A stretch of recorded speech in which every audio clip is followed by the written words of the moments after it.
Hey, hey, hey. Today, I want to talk to you a little bit about who I am and what Lemieux Leadership is all about.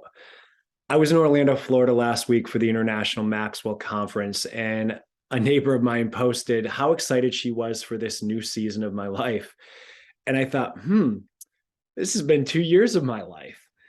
And it was a reminder that social media is like a big puzzle. It's sometimes very difficult to piece things together and actually get a full picture of a person's life. So today, that's what I want to focus on.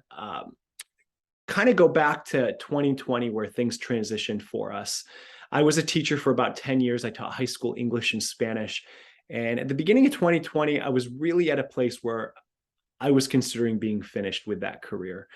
I wasn't connecting well with my students, and it wasn't working real well for me. So with the pandemic hitting, being a non-tenured teacher, I was laid off like the other non-tenured teachers, and it provided us an opportunity to step into the business world. So all of a sudden, we were faced with that question, which is both exciting and terrifying at the same time. If you could do anything, what would you do? My wife and I decided to go separate ways. She had been a stay-at-home mom, so she decided to go after health and wellness coaching with a focus on functional medicine and focusing on the foods that we feed ourselves over pharmaceutical type stuff. And I decided to go after leadership coaching. I joined the Maxwell Leadership team in September of 2020, got my certification as a coach, trainer, and a speaker.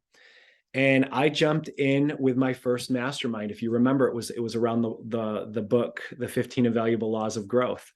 So opened it up to anybody who wanted to join. So I brought together a bunch of like-minded people from all over the US and a couple from outside the country. And we started to read this book and come up with a growth plan, started to think into our lives. Where do we want to be in 3 years, 5 years, 10 years? And really, it's been about helping people reach their full potential. That's what a coach does. The masterminds brought people in and opened the door for me to start my first coaching sessions with people one-to-one. I've done some group sessions as well. Teaching, mentoring, and coaching are very different. It kind of brought things full circle for me. As someone who's done a lot of spiritual mentoring as a Christian, as an ordained minister, who's sharing my experiences and helping people to grow spiritually. Teaching is more of the idea that I have all of the knowledge and I'm imparting it to an empty vessel, which is not always a great analogy, but that's how it has been traditionally over the years.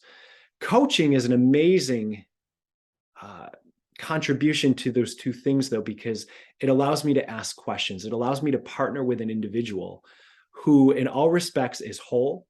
We are equal partners. And my job is to draw out what's already within within those people that I'm coaching, by asking probing and pointed questions. Could be simple things you're trying to work through, like finding volunteers for your nonprofit, which I did a couple of weeks ago with a pregnancy resource center. Or it could be helping you to influence to a stronger level, helping with dysfunction in your team, or culture and climate, or setting boundaries. It could be many, many different things.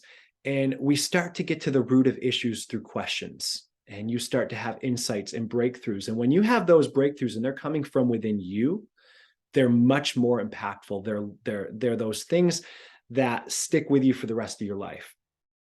So I've done masterminds consistently over 2 years. We've done Developing the Leader Within You 2.0. This was one of my favorites, which I'm really coming back to, the idea of everyone communicates, but few connect. I've got this amazing training called around Maxwell method of DISC. And if you don't know what DISC is, it's like a personality assessment, but it's based around the idea of behavior, measures behavior. Why do we behave the way that we do? Under stress, how do we behave? What motivates us? What demotivates us? Are we task-oriented or relationship-oriented? As a teacher, I realized I was more task-oriented, which really created the issue I was having connecting with my students, and still try to get my job done because of everything that teachers are required to do in today's day and age. This led into training. It's like been one step at a time. I joined the Maxwell Leadership to become a coach, but I was pleasantly surprised to realize that I could still teach. So I get to teach one-on-one. I get to teach small groups of leaders.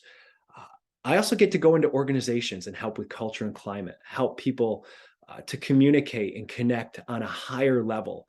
I get to help leaders to develop themselves. Everything starts with self-leadership. It starts with personal growth and development. But it also starts with helping leaders to be able to train and develop other leaders. And I think that's really where we're at today. One of the greatest things about what I get to do is I get to fight the worker shortage. I get to fight the great resignation, because we're not really dealing with a worker shortage. We're dealing with workers who are looking to be in a place where they feel significant and valuable, because we don't have a lot of leaders who are trained in how to lead effectively. And that's what I get to do. Lastly, I get to speak, and that is proving to be such a joy for me. It's kind of been on the back burner because I've been developing, my training skills, my knowledge base with DISC. I've been doing a lot of coaching because I love the one-on-one. I love seeing one person's life transformed, and how one life transformed is a trickle effect, and they're influencing and impacting at a larger scale. I've coached political candidates. I've coached people who are leading their industries in other countries.